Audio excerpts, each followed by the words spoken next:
Ernie Parsons, having been found guilty by a jury of your peers. I didn't see any jury. Well, they was around. Anyway, what difference does it make? You gunned down Windy Jones, and he was one of our most beloved and respected citizens. I heard he was the town drunk. Well, now that he's dead, he's one of our most beloved and respected citizens. I don't care who he was. I didn't kill him. You've got the right to hear a few words from a preacher. Unfortunately, our preacher's out of town, but luckily, we got Farley Millard here, and he's a feed and grain salesman, and he owns a Bible. No, thanks. Now, what does that mean? I don't want any feed and grain salesman praying over me. I don't want anyone praying over me. I don't believe in that stuff. You ready, Max? Look, you got one more inalienable right to speak a few last words, and I mean a few. We don't want one of them things where the condemned takes off with a Declaration of Independence. Well, go on. Well, I'd just like to say that this is the lousiest town that I've ever been in. Well, I've met a better class folk in a San Francisco opium parlor. Drunken pool hall bum would be considered too high tone for these parts. And as for your system of justice, well... That's enough. You see what I mean? He was just one breath away from the Declaration. All right, Max. Don't do it! Don't do it! Don't do it! Don't do it! Ed Loesch just confessed. He killed Wendy in a drunken barroom brawl about a pregnant Indian squaw. Ed claims Wendy was the father and that he was acting as the avenging angel. Wendy was going to be the father or something? That's what Ed says. All right. Untie him. Give him his gun.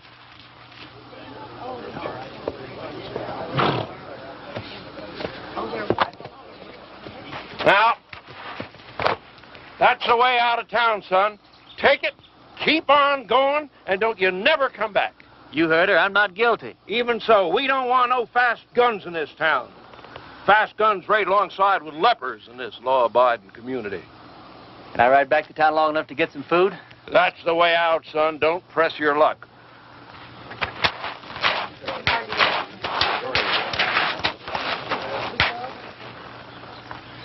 Thanks. Bye. I'm going with you. You don't have to. I'll be back. When? Whatever you do, don't leave town. Wait. Never give up hope. See ya.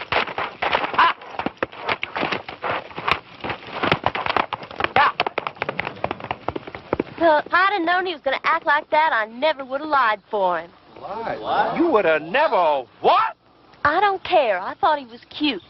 There ain't a man around here I'd have as a gift. And he took a bath every so often besides. After him!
Reverend Frank Fleming. Yeah, pleased to know you, Frank. Dear Reverend, everybody in Castle Walk is real excited about you coming here. We ain't had a preacher here in over 3 years. When our last one left in such a hurry, he didn't even say goodbye. He was a pious man, but he had a yellow streak down his back. We're all looking forward to meeting you for the first time. We're all looking forward to meeting you for the first time? I don't know how long you'll be willing to stay, but you'll be welcome every minute of it.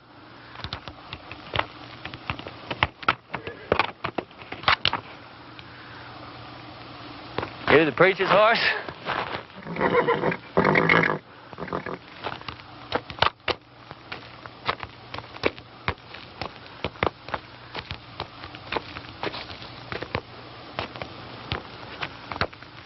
Let's see what you got, pal.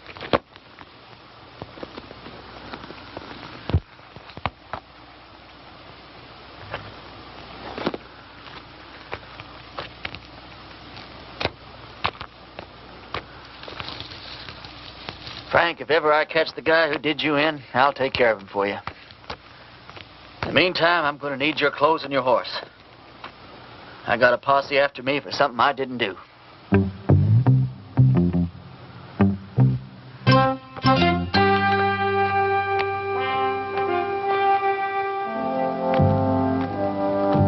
I'd say a prayer for you, Frank, but coming from me, I'm afraid it's liable to do you more harm than good.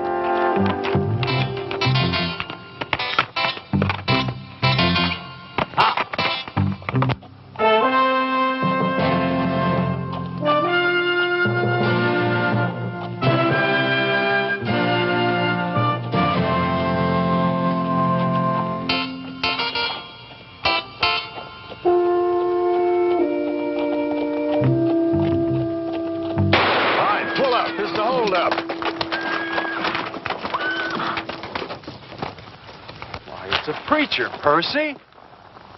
Sorry about that there, Parson, but we're a little too far off to catch that there caller. Is there anything we can do for you, Reverend? Either you boys ever heard of a town called Castle Walk? Why, yeah, it's in Arizona. Sure ain't much of a town, though. How far is it from here? Oh, about 150 miles. It's over yonder in that direction. How's your church attendance been lately, boys? You boys see that branch over there? Yes, sir.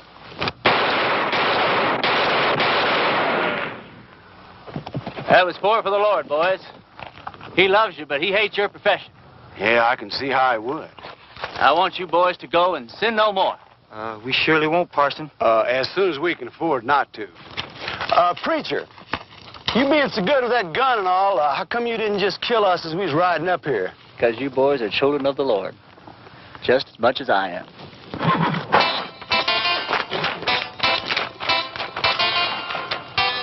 Children of the Lord, huh?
Sorry, Sadie.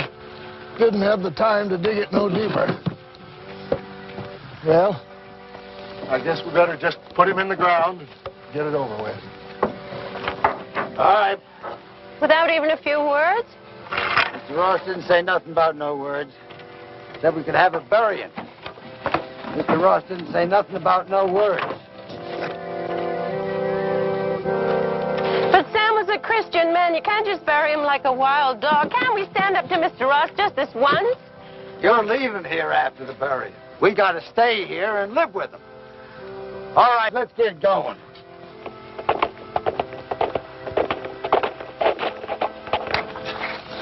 Wait a minute. Is it one of Mr. Ross' men? Looks like a preacher. Well, what do we do now? And I wrote him myself not to come.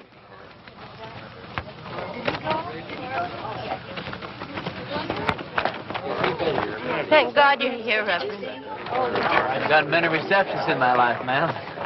Yours is almost unique. We were going to have to bury my husband without any proper words being said. But now that you're here... You, the Reverend Frank Fleming? That's right. I wrote you a letter telling you not to come. No, you wrote me a letter welcoming me to Castle Walk. I wrote you that letter. Yeah, but things changed. First, Mr. Ross said it was all right for us to have a preacher, and then Mr. Ross changed his mind. Gentlemen, what the hell is going on here? Reverend! Hell is a word that came straight from the Bible, folks. Now, all I know is we've got a heartbroken little widow here. You did say you were the widow? And these are my children.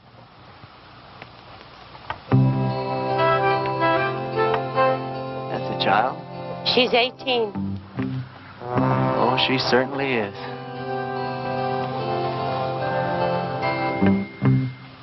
Well, first order of business as I see it is to get this poor man put decently into the ground. Oh, thank you, Reverend.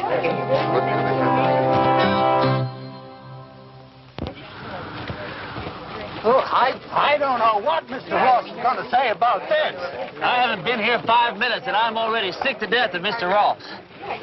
Come on, let's bow our heads. Don't you have a Bible, Reverend? Oh, I probably do in my saddlebag. Here, you can borrow mine, Reverend. The deceased was probably a simple man, so I'll just say a few simple words of my own, not bother to dip into the Bible today.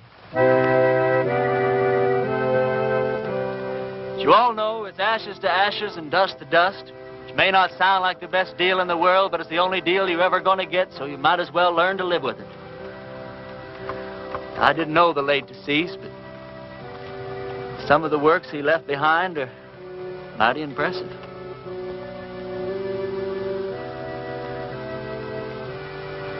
Well, what did he die of? He was shot in the back.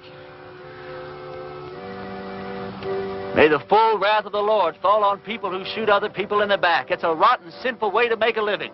Amen. Amen. I can't thank you enough, Reverend. I'd like to say more, but Mr. Ross only gave us half an hour to get out of town after the funeral. You're leaving town? You taking her with you? Mr. Ross said we all had to go. Who is this Mr. Ross? He's a mean, miserable, murdering thief, and he runs everybody in this part of the country. There ain't a soul of us that had a single, solitary, happy day since he rode in here and took over. He's going to hear every word that you said. Yeah, and he'll probably kill me. But at least I got to say something that should have been said before I died. Why is he running this woman out of town? My husband, Sam, was the only man in these parts to stand up to Mr. Ross. So he had Sam killed. He let us take one wagon load of our things. We'd better get started. Ma'am, the only place you're going is back to your ranch. I'm sure with the help of all these fine citizens that we can make Mr. Ross see the error of his ways. Reverend, you don't understand the situation around here. Mr. Ross is a powerful, powerful man. He's got money and influence. And he's got 20 top gunfighters working for him. Before I tell you people what I really think of you, I'm going to tell you something about gunfighters. Now, Ross doesn't have 20 top gunfighters working for him because there ain't 20 top gunfighters in the whole U.S. of A. Now, what Ross probably does have is about 15 cowboys that wear guns for ornaments. They do just fine at shooting up a saloon or making some terrified dude dance a little jig. Ross has probably got about 3 men who are pretty good at getting their guns out of their holsters, but no good at hitting anything once they do. Which leaves about 2 or 3 men that might honestly be called gunfighters. Not top gunfighters. More like second or third raters. So you see, you folks have been letting yourselves be rousted around by a bunch of 2-bit yahoos. How come you know so much about gunfighters, Reverend? The Lord's work takes one to many places and many climes. Matthew 31. There ain't no Matthew 31. Well, there ought to be. Widow, I want you and your family to get in the wagon. I'm going to drive you home. You're going to sit next to me. Oh, I don't know, Reverend. Man, you don't look like the kind of woman that would back away from a little fight. Where's your faith?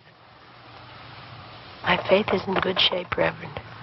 And if you're willing to take the risk, so are we. Get in the wagon, kids. Us and the Reverend are going home.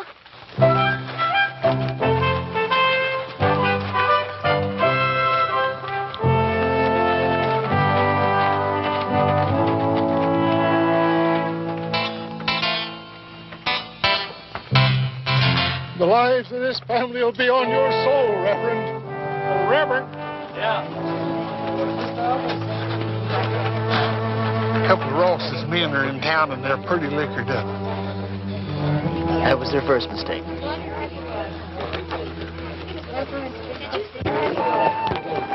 You ride my horse, son. Okay.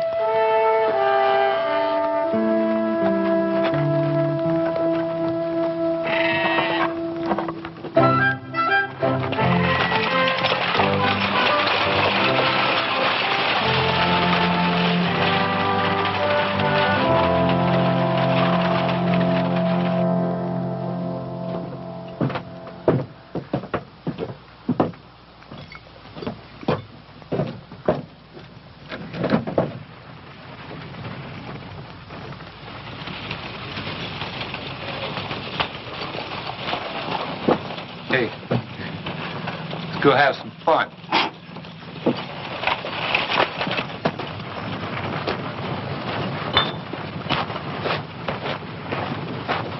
Remember the children, Reverend.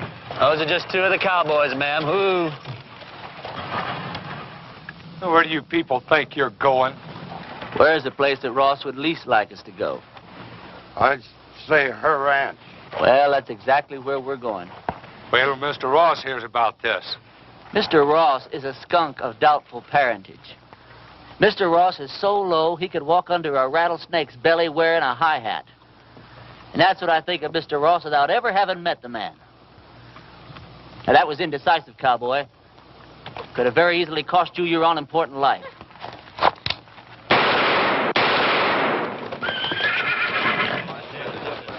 Those could have just as easily been your ears flying off your heads, boys. Well, that's a terrible way for a preacher to act.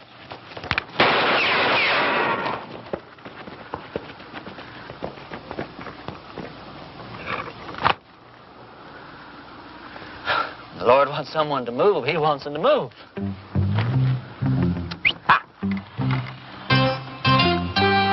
Reverend, my husband Sam would have followed you to hell and back. Oh, don't talk about hell to a sinner, ma'am. You're a sinner?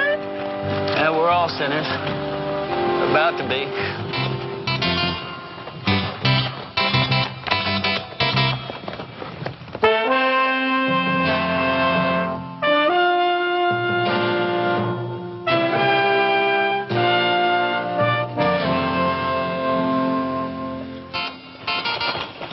All right, kids, as soon as we stop, I want you to get the wagon unloaded. I want to get this family settled in before dark. You don't mind if I order your kids around a little, do you, ma'am? Reverend, you can do anything you want to. Reverend? Reverend? Oh, yes, ma'am. Reverend, this hole in the back of your coat, it looks like a bullet hole. Well, that'd be my guess, ma'am.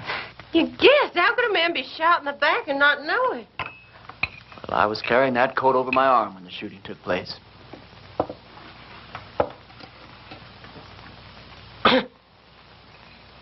Well, tobacco's one of the Lord's works, too, ma'am. I'll get my things and fix your coat.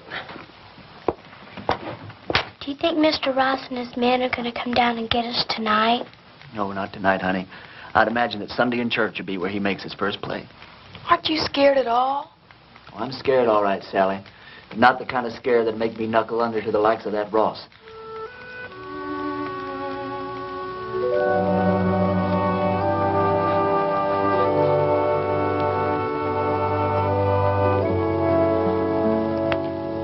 of a text for your sermon tomorrow, Reverend? Tomorrow? Tomorrow's Sunday. I've lost all track of time the last few weeks. What do you think I ought to preach about? I thought you said the sin of cowardice. Yeah, that's not bad either. Thought you probably had some favorite passage from the Bible to illustrate your point. Oh, I do. Several of them, as a matter of fact.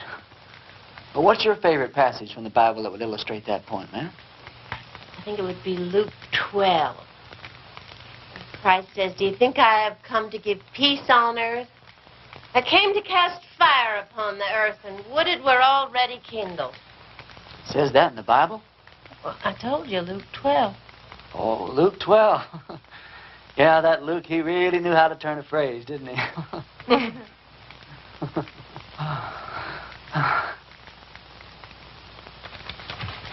Clean your clothes up for the services. I'd appreciate that. You don't happen to have a Bible around, do you?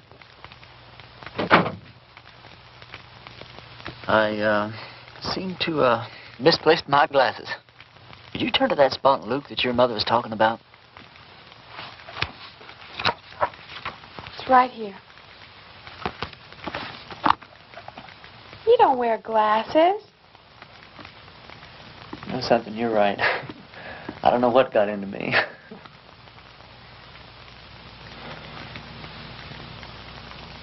Well, good night.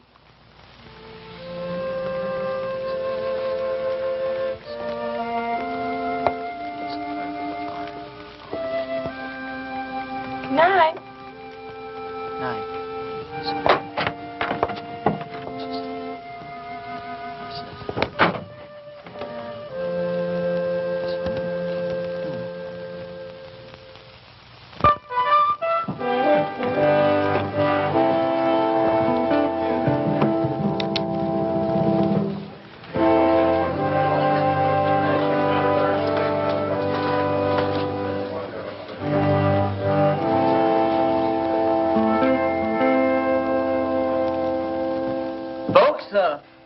I'm going to read you from Matthew chapter 10 and verse 34. Although Luke says pretty much the same thing in his 12. Think not that I am come to send peace on earth. I came not to send peace, but a sword. Now, I don't know what that means to you, but I know what it means to me. It means that while God loves peace, when the occasion arises, He's not reluctant to use the sword. Matter of fact, when the occasion calls for it, He might become downright irritated if you don't use the sword, or the gun, or the rope, or whatever's handy.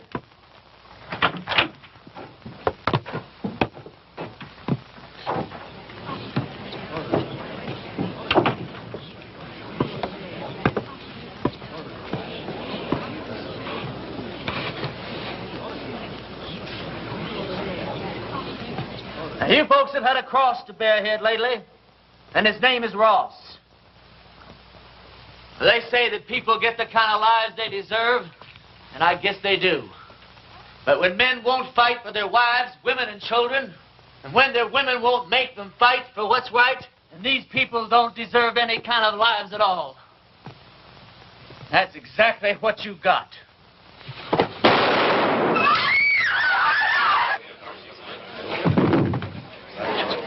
Get his gun.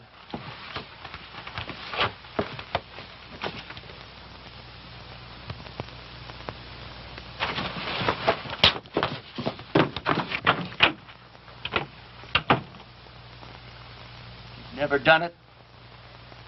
I don't think you could possibly realize what an awful thing it is to kill a man. I don't know who God must be mad at the most. That man for wasting his life at the order of some tin-horn dictator? Me for having to do this thing in his own house? You people for having quit before the fight even got started. I haven't got the heart for any more church today, that's all.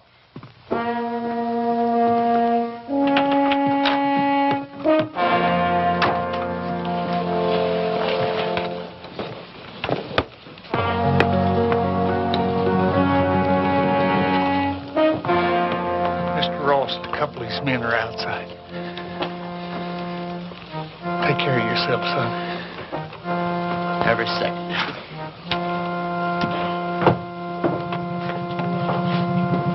Bring that body outside.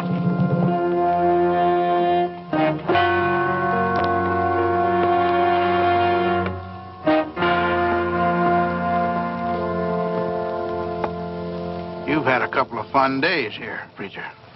Well, I tell you, Ross, The name is Mr. Ross. The name was Mr. Ross. Now, you hear me good, Ross. Either those two men go for their guns. I'm going to go for you first. I think I can take him, Mr. Ross. Don't think. Here's your chance, boys. Either you holding any grudges against him, draw on me, and I'll kill him for you. If we go together, we can get him. Before or after he killed me. You don't look all that fast to me. Shut up.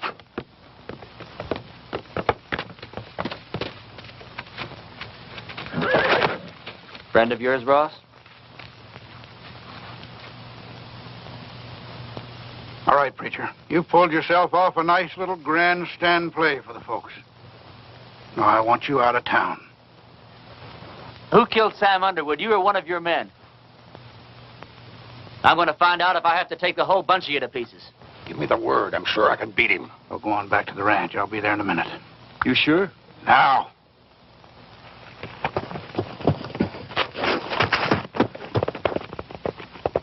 That's the way I like it. Man to man. Do I make the first play or do you?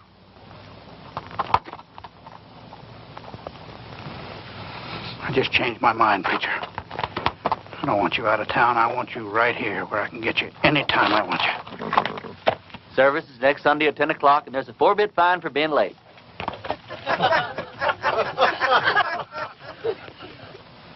You wouldn't shoot me in the back, would you, preacher?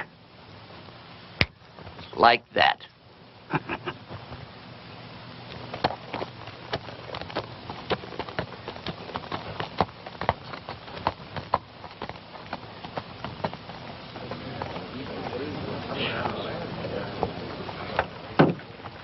Any of you folks think your preacher doesn't deserve a drink after the events of this morning? Well, we just don't believe in the same God, that's all. Some of you boys plan him, will you? Don't you feel a little strange having a drink with your preacher on a Sunday morning? No. How come? You know, about 10 or 12 years ago, I took a trip up to Cheyenne. I come across this altercation between a 19-year-old kid and one of the top gunslingers in that part of the country at that time. This kid, he didn't want no part of the fight, but this gunny was drunk. And he kept at it, and finally the kid had to go for his gun or get blasted right there in his tracks. It was plumb pitiful. How? This kid was the fastest thing I ever seen. Caught that gunny flat-footed. Why, he was dead before God got the news. I inquired around, found out this kid's name was Ernie Parsons. Ernie, what are you doing here in Castle Walk dressed up in that preacher's outfit? It's a wrong guess, Billy. You know, once you've seen a top man handle himself in a gunfight, you never forget one little detail. What do you want him for, anyway? Doesn't matter. I didn't do it. They'll hang me just like I did if they catch me. Did you kill Frank Fleming? Oh, of course not. Came across his body in the hills, and he was already dead. I was half starved, no place to go, so I took his clothes and horse and came here. All right. I'll ride back to the ranch, tell the widow and the kids goodbye, and then I'll move on. Why, Lee, you're the answer to our prayers, Ernie. No, I'm not, Billy. Don't let these clothes fool you. God moves in mysterious ways, boy.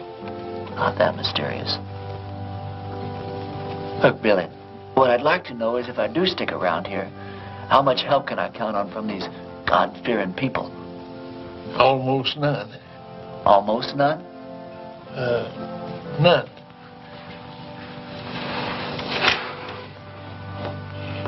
Which is just God moving in his mysterious way to get me killed. God will smite the sinners of Castle Walk just as surely as he smote the Philistines. Smote. For the time is at hand when you will hear of wars and rumors of wars. Be not afraid, for this must first take place. Nations will rise against nations, and kingdoms against kingdoms. Not a head on your hair, or a hair on your head will perish. And I quote Luke chapter 21, verse...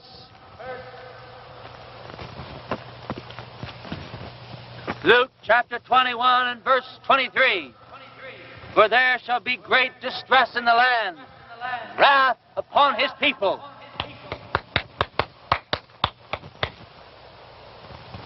I brought you some lunch. I didn't know preachers had to practice. Well, it's either that or watch the collections fall off. Huh? Oh, that's a real bad joke I stole from the Methodists. Oh. Does your mother know you came out here alone? I don't know. Why?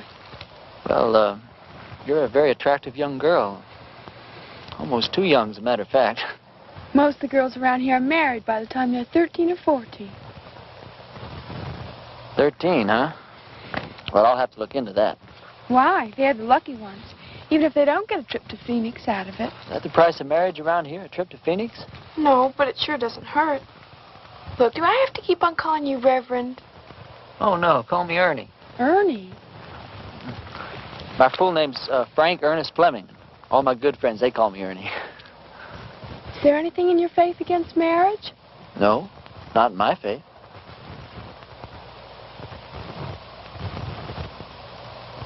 Look, Sally, sit down. This conversation isn't going in exactly the direction I'd planned. I mean, you know, marriage is just fine. I was real glad that my parents believed in it. But, well, there's other things, too.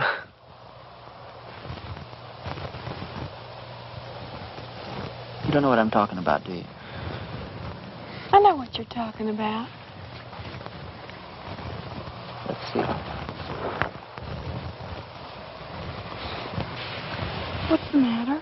Oh, it's these clothes and this collar. It's just, I'm not going to get anywhere dressed like this. I don't see that it makes much difference. You would if you were dressed like a nun.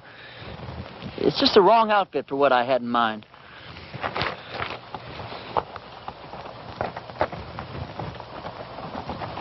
Hey, preacher! I gotta talk to you! Hi, Sal.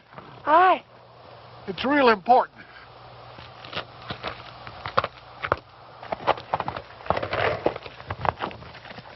You know a gunfighter named Jake McCoy? Yeah, I know of him. He's in town. My blessings on him. And he's working for Ross. Is he really good? Yeah, he's the best. You can take him, can't you? You sure he's working for Ross? Yeah, and he's looking for you.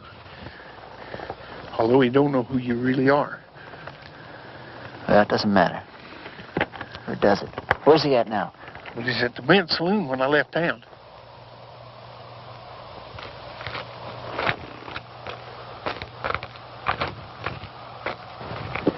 You're going to have to ride back to the ranch alone. We didn't get very much accomplished today, did we?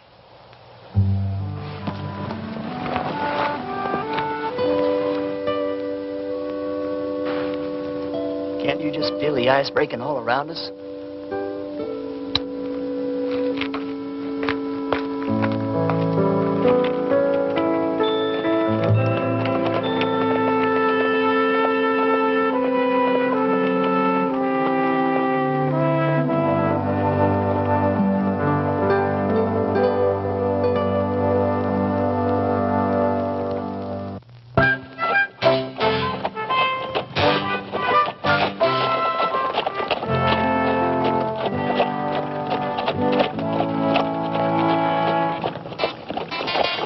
Well, this is your last chance to ride on out of here.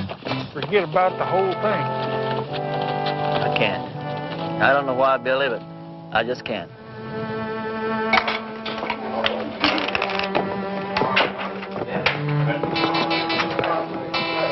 him will be on him at the table. He's already spotted you.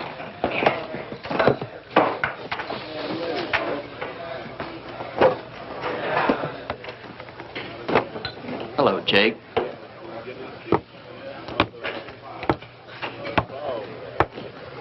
I was just about to go looking for you.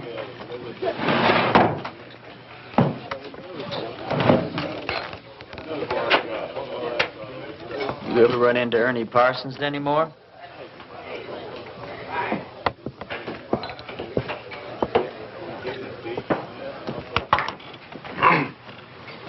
I've never run into Ernie Parsons. Any time, any place at all, ever.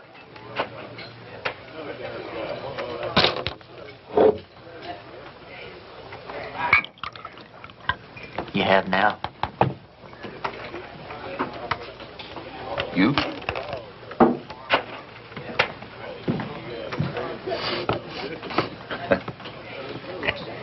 You going to the church? Into hiding for the winter. Oh. I always heard you were kind of smart. I never heard that about you.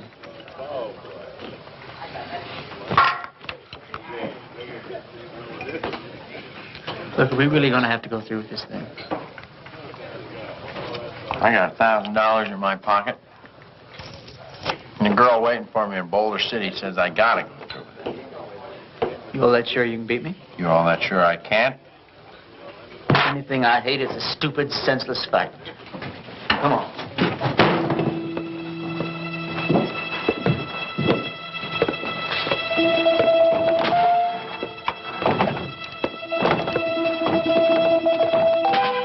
Well, how do you want to do this? Billy, when we get in position, flip a coin. When it hits the ground, we go for our guns, all right? All right. Jake, one of us is going to die, and it's not going to prove a thing. Sure it is, Ernie. It's going to prove which one of us is a fool to call himself a gunfighter.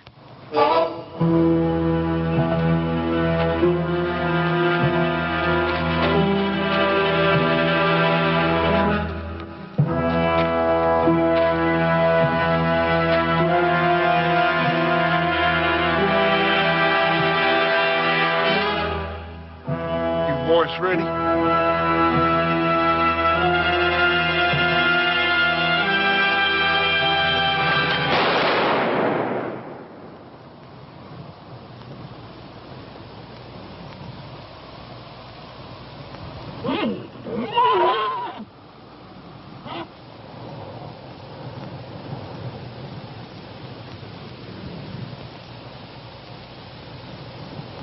Are you hit?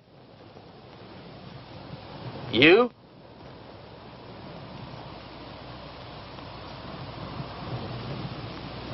Did you ever miss from this distance before? Never. Me neither. Want to try again? No. No, I think somebody's trying to tell us something. You put your gun away. I'm going to get on my horse and get out of this place.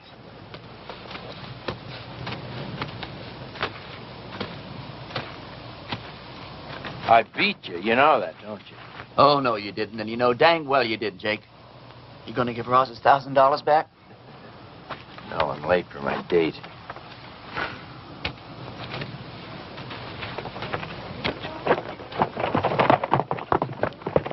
You folks see those bullets hit? I don't think it hit anywhere, Reverend. That's just plain silly.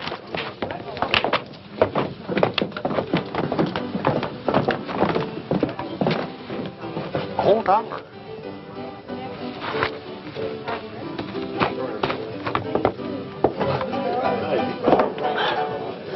This is how those stupid legends get started. Jake and I have an off day in a gunfight. Miss each other. Wish there could be 1,000 explanations. Just because a bunch of rummies standing around don't see where the bullets hit. All of a sudden, you've got the miracle of Castle Wolf.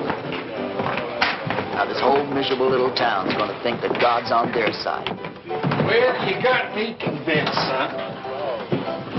But somehow or other, I just can hardly believe that you convinced yourself. Now, let me point out a couple of things to you. Like what? Well, for instance, you're back yonder in that town and they're about to hang you. And right at the last minute, in rides this gal and saves your neck. She and I had been fooling around a little bit. All right. Well, then you're out there in the brush. Posses are chasing you. Then all of a sudden you come across this here preacher's body. You find this letter that brings you right here to this here town. Supposed to lead him. Yeah, but you was the one that wound up here. Right here where you're needed more than anybody's ever been needed before. Now, do all this make you want to stop and think just a little bit more? No. I don't want to talk about it.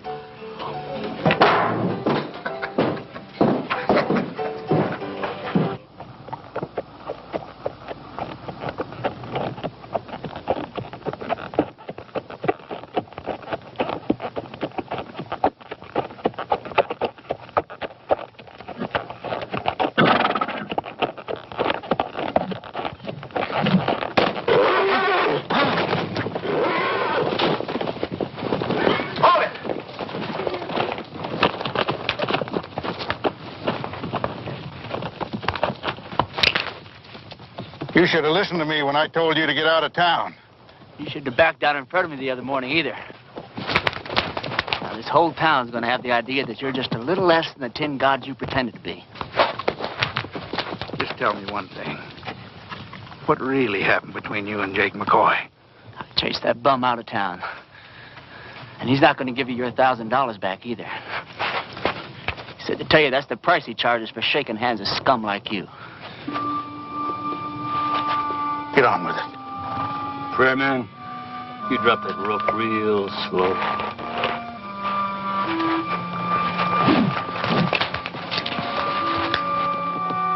Drop it.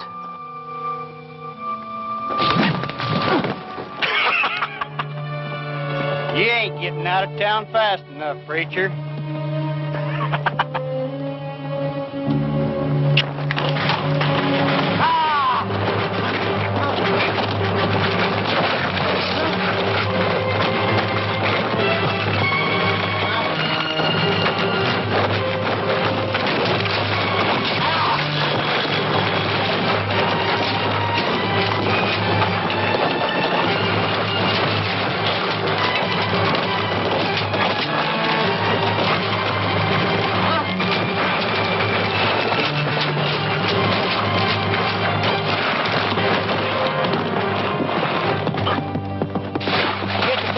Preacher?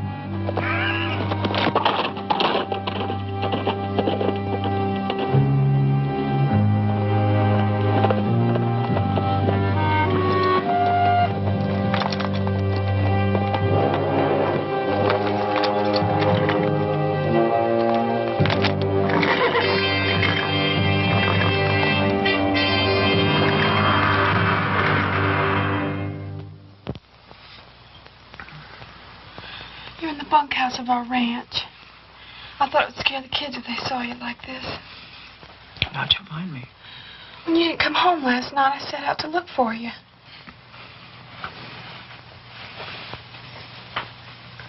You stripped me down? I'm a ranch girl with brothers. Don't make a big thing out of it. You're something brand new in my life, Sally. Are you strong enough to get up and get dressed and get out of here? Doesn't matter whether I am or not. I've got to do it. You turn your back, Sal. I'm not as advanced in my thinking as you are. Will I ever see you again? Sure, why not? I'm not going far. Well, you have to. When they don't get your body, Mr. Ross will never stop until they find you. Yeah, this is the first place he'll look. I want you and the kids to go out and dig a grave. Put some kind of a marker on it with my name. Tell Ross you found my body and buried it in the hills. Can I turn around now? Sure. Sally, I don't want anyone to know that I'm alive. I want it to come as a horrible shock to Ross. I want to start giving him trouble in ways he never dreamed of. I'm going to need plenty of food, water, and ammunition. I'll get you everything you need. Where will you go? I'll hide out in the hills for a while. Well, Ernie, in this part of the country, if a girl undresses a man, it's customary for the man to make an honest woman out of her.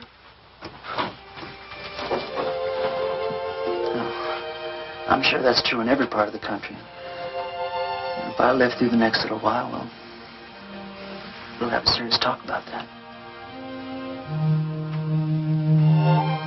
What's the matter? Well, just look at the way I look.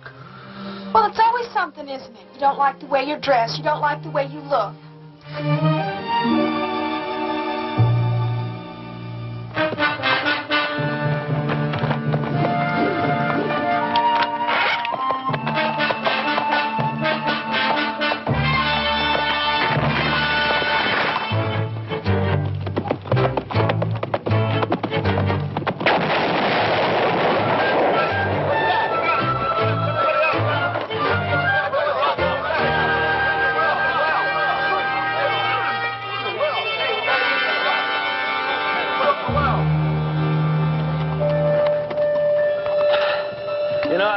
There's a bunch of outlaws operating up in these hills. Probably scared old Chet and Harley half to death. Blew up the well, too.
Maybe there weren't nobody there at all.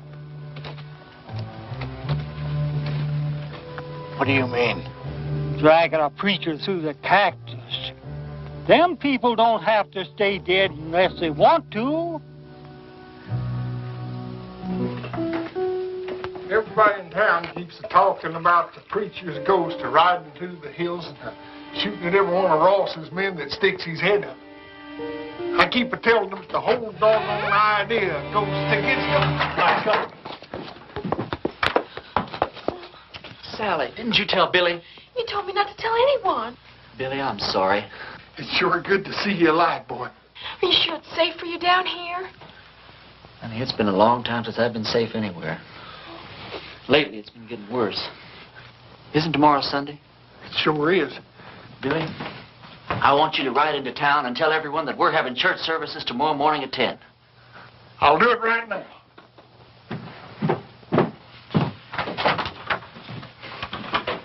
Sally told you our plans, ma'am? Yes.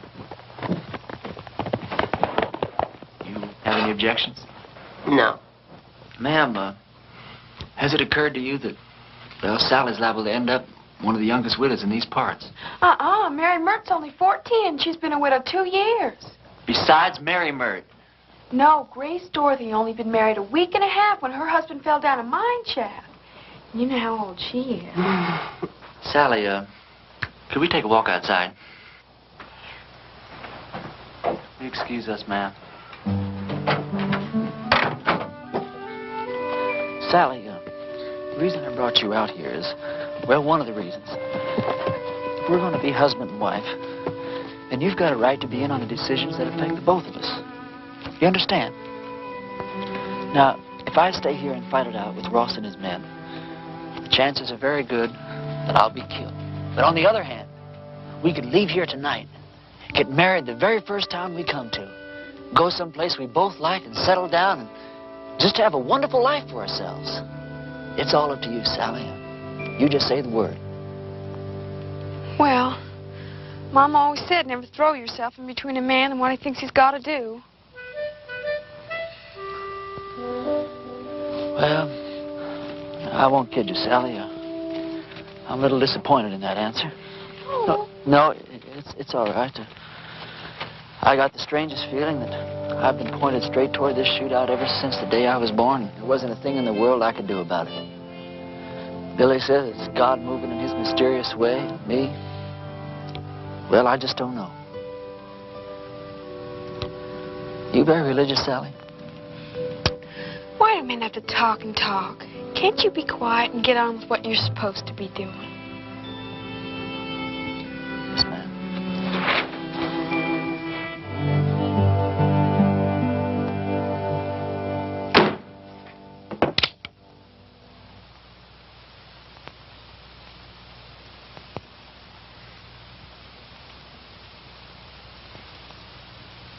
Folks, I'm here today as your preacher and as God's representative.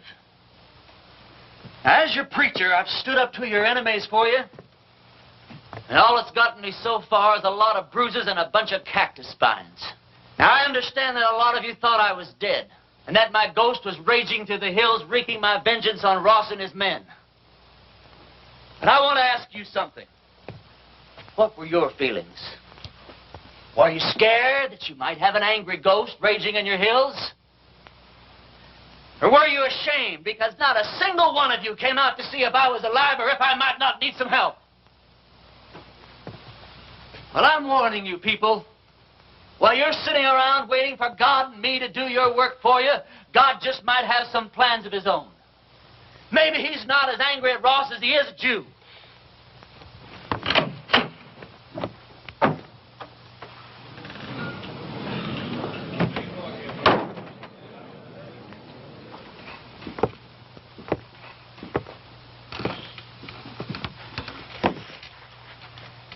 I'm not armed. Billy, go outside. Take a look around. I came alone. Go on, Billy. I just thought it was time that all this foolishness came to an end.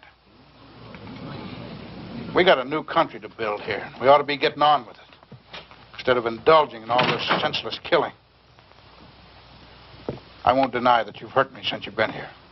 Several of my men have been killed or wounded.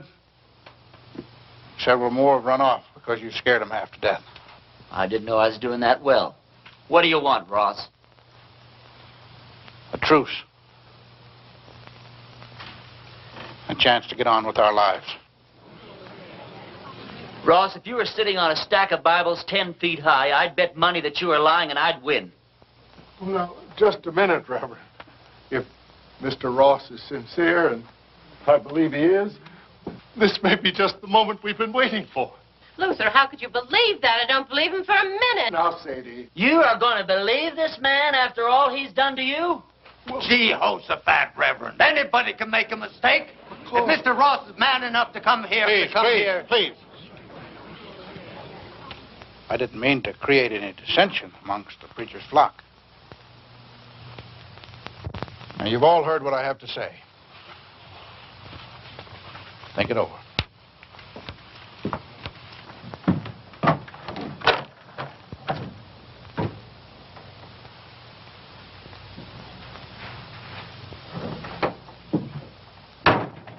Well, I think we ought to accept the proposition. Well, I think you're right.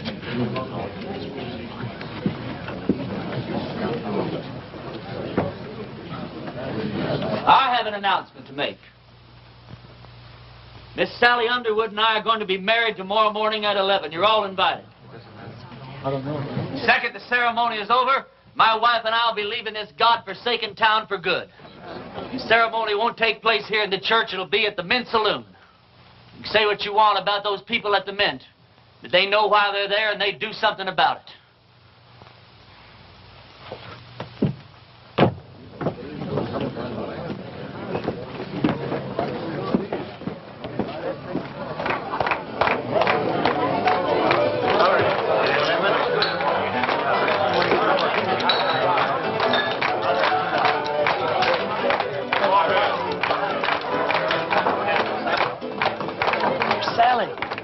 She's out back getting dressed.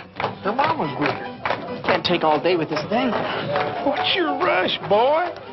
One of my feelings, and I'm never wrong, that I should get out of this place. When did you say that? Huh? Oh, nothing. Hey, yonder she goes now. Oh, you're beautiful. Come on, everybody.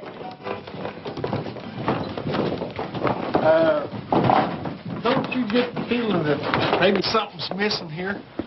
I mean, who's going to perform the ceremony? You're the only preacher around here.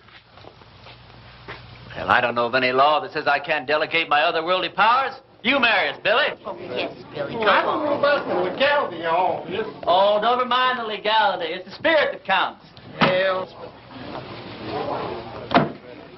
Now, I take Sally to be my wedded wife. You go on from there. Well, dearly beloveds, we are gathered here today to unite this couple in holy... What's that? Reverend, you were right. Ross and his men have bypassed the town, and they're circling around, and they're coming in that way. Well, he's let us down again. Hold it down, hold it down. How many men? I counted 14, including Ross. How long before they get here? Not more than 5 minutes. Well, 5 minutes is plenty of time. Go on with what you were saying, Billy. I'll have to get ready for Ross, otherwise I won't stand a chance. We'll have to finish this thing later. All right, folks, this is it. Now you see how much his word means. Ross and his men are coming into town for just one reason, to get me. Because he knows if he kills me, there won't be enough fight left in the rest of you to hold off a bunch of sick old ladies. This thing works two ways. Now, if I can get Ross first, then his men won't have any reason to go on with the fight. So all I'll need is some of you to keep his men pinned down while I take care of Ross.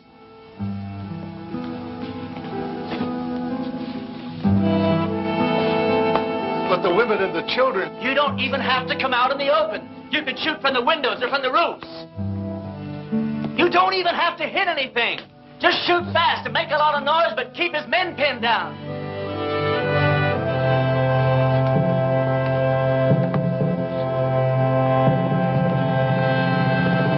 Believe it, Reverend, I'm with you. Give Ma and me a couple of rifles. Well, you said we didn't have to hit anything, just make a lot of noise. You don't think I'd take a chance with you, do you? Come on, Billy. Give me the keys to the hardware store. Barbershop. I don't hate you people. I guess you just can't help the way you are. Well, I ain't gonna be that easy on you. Ernie, there's something else that you ought to know about. I'd have told you sooner, but, well, I didn't want to spoil the wedding. Well, that sheriff that wanted to hang you, he's here in town. Where? Over at my place.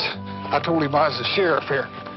It's the one that I got off our last late sheriff. Anyhow, I told him if he'd wait there while I'd round you up and bring you into him. How'd he find me? Oh, him and that posse come across Frank Fleming's body. One of them old boys knew Frank. They figured that you'd switch clothes with him. Well, if he wants me, he's just going to have to get in line behind Ross and those other 13 men. You take the barbershop. Ernie, when this thing's over with, though, you got to get out of town. That's all there is to it. Billy, what the hell makes you think we're going to live through this thing?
guns, boys.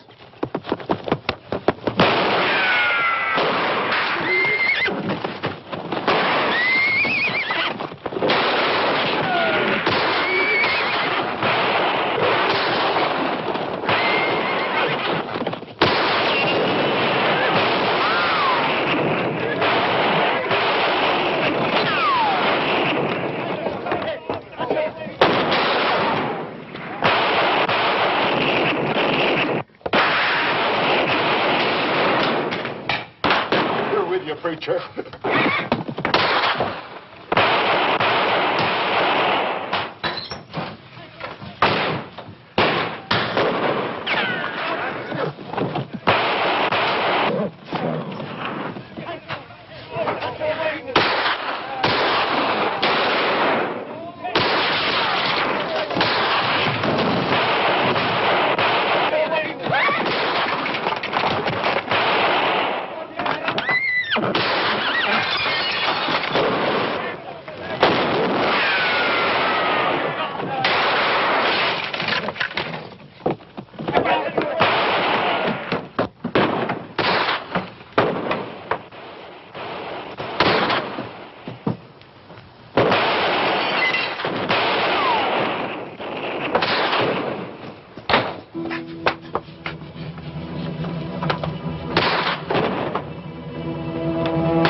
You all right? Barely. Listen, all you Ross's men. Ross is dead. Anyone who keeps on fighting is going to have to stand trial. How do we know he's dead? Because I'm alive. All right. You heard the man.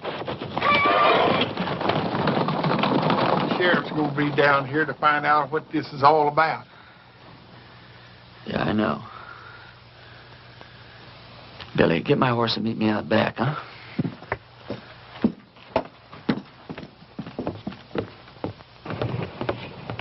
Go over to the men's saloon and tell Sally to meet me back at the ranch. We'll take off from there. No, I ain't going to do it. I'm a dang fool for going along with this thing as far as I have. And I ain't going to go no further. What are you talking about? I ain't going to let you run away with that kid. Her not knowing who you are or what you are, or what kind of a life she's letting herself in for. You think if I told her everything, she still wouldn't ride away with me? Well, of course she would, Ernie. Because she's 18 and you're her first love. Well, that's good enough for me. Ernie, when that sheriff finds out you've left town, you suppose that he's just going to give up? I can take care of him. Yeah, you can take care of him with one hand, or you take care of Sally with the other. Then if something goes wrong, why, she can just stand around with your baby in her and watch you hang. You think I could just ride off without telling her why? I'll tell her. Yeah, then what happens to her? Oh, she'll be tore up for a while, but she's young. She'll get over it in a month or two. Yeah, but I won't get over it in a month or two. I'll get your horse. I'll get it myself.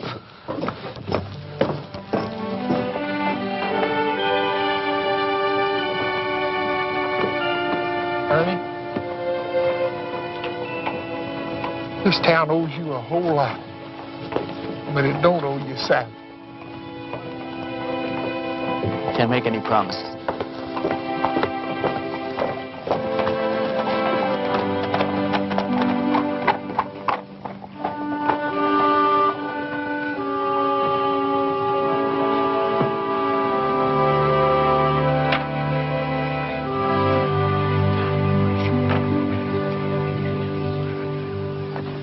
He's all right. He's not hurt, and he'll be here any minute. Damn it, Billy. You're right.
Blessings on you, Well, Reverend. thank you. Ernie, do I know you? No, I don't think so. How come you know me? Because I know every preacher in this part of the country, and you're not one of them. And I've been hearing about a gunfighter named Ernie Parsons and some interesting goings-on in a town called Castle Walk. Now, don't believe everything you hear, Reverend. Oh, I don't. That's why I'm on my way to Castle Walk right now, to investigate these wonderful stories. Maybe you should get them a real preacher now. They seem very happy with the one they had. They had a gunfighter, not a preacher. God moves in mysterious ways. You boys sure do hammer away at that phrase, don't you? You really going to Castle Walk? I sure am. When you get there, would you give these to a girl named Sally Underwood? Tell her they're just from an unknown admirer that thinks certain girls should have a trip to Phoenix, even if they don't get married. All right. Ernie, did you ever think that the things that happened to you in Castle Walk might be your call to the kind of work you've been destined to do? Reverend, I didn't solve the problems of Castle Walk by praying them away. I did it the way I always do, with a gun. Did you ever hear of a call coming that way? But you left it a better place than it was when you arrived. You're a nice guy, Reverend. But no thanks. I'll be seeing you, Ernie.